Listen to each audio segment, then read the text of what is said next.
So thank you for spending the next few minutes with me. How's everybody doing? Good. So what I want to talk to you today about is like, how do you get to that next level? My whole life, whether I was doing well or doing very poorly, which I have, I've always wanted to know, how do I get to that next place? Okay, how do I get myself individually, as an individual, to that next place? How do I get my business to the next place? How do I get other people to the next place? So when Alex says that he stole my guy, it's true, he did. And I admire him for being a predator. Today, what I want to talk to you about is how to dominate and not compete. The truth is, the fact that Alex could take one of my guys doesn't make him a bad guy. It makes my system weak. I shouldn't resent him because he grabbed somebody out of my organization. Hoorah for him. Would you agree? Shame on me for not having the holes or the links tight enough on my organization that this guy wouldn't leave me. It's not his fault, it's not Alex's fault, it's my fault. So look, in my life, what I'm gonna give you for the next 50 or 60 minutes, look, if you wanna get rich, you wanna be really successful. When I say rich, I'm not talking about money, I'm talking about a rich life. Freedom, time with family, choices, get to do what you want. You get to move where you want, go where you want, do what you want. I've lived in Los Angeles, California for 10 years. I was in La Jolla, California for 12 years before that. I left Texas, 0% state income tax, to move to California, was willing to pay the 10.3. I was fine with the 10.3. Now they want to take it to 13. And I told Jerry Brown, if you raise it to 13, I'm leaving. I'm gonna pick up my family, I'm gonna pick up my business. Why? Because I'm free. I'm free. I get to roll, baby. I get to do what I want, go where I want. That's why I'm in business for myself. I'm not trapped. I'm not a slave. You're not going to handcuff me. So I'm going to go where it's friendly, where people are supportive, where it's good for me and my business and my family and the people that work with me, and where it's good for me. And I would expect that that's why you got in business for yourself, right? Look, if you want to be in business for yourself and free, you must learn to dominate.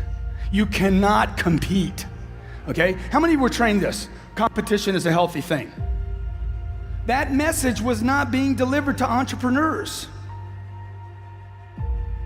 That message was being delivered to consumers. There was somebody saying, look, the more oil companies we have, the better, because it's good for the customer, right?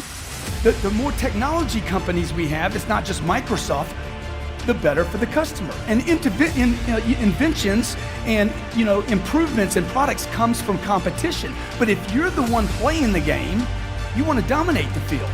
Would you agree? Let's say I'm playing a football game or a basketball game or a baseball game. I want to be on offense the whole time. Right? If I own banks, I'd want to own every bank. I'd want the new world order. I'd want to dominate planet Earth. Okay, how many of you in the room have an iPhone? How many in the room have a phone that looks like, let me see, where's mine at? I never let go of my phone, ever. You know why? Because this phone is a prospecting tool. This phone is a way for me to stay in communication with millions of people.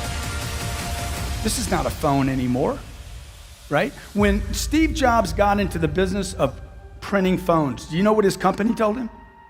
Stevie, don't do it. Do not do it. Stay with your iPods, bro. Leave the phone alone, okay?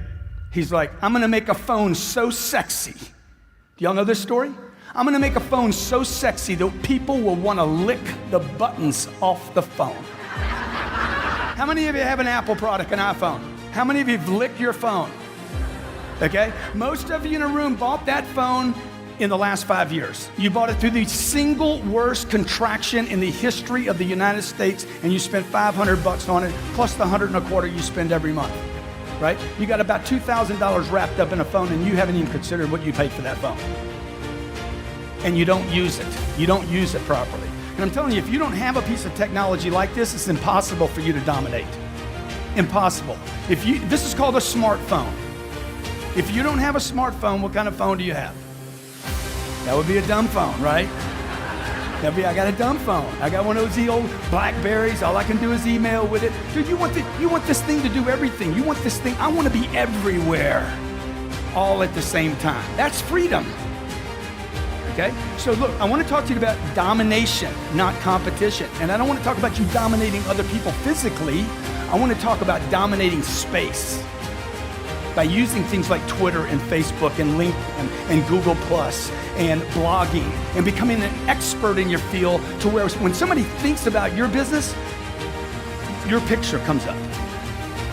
If that's not happening, you are going to blame the marketplace. The marketplace will deliver pain to the people that compete. Why? Because they're all competing. And then there's this one guy way out in the lead. He doesn't compete, right? That's where you want to be. That's how you have to think now. Okay, you're in a new economy. How many believe this economy, the one you're in right now, is extremely fragile, filled with tremendous amounts of uncertainty? How many agree with that? Okay, how many agree also, come 2013 when this election gets handled, whether it's Mitt or whether it's Mr. Barack Obama, whoever it is, okay, how many believe they got their hands full? We haven't even solved the debt problem yet, okay? You think this thing couldn't roll over again? I'm here to tell you it can. And you know who's gonna feel the pain? The people that compete. Who will cherish that moment are the people that dominate space. Why? Because people that dominate like contractions. People that are extremely well-versed, well-trained. You know, if I'm training for a ball game, right, I'm the best trained team, I like a muddy field. I like it wet. I like ice on the field. Would you agree?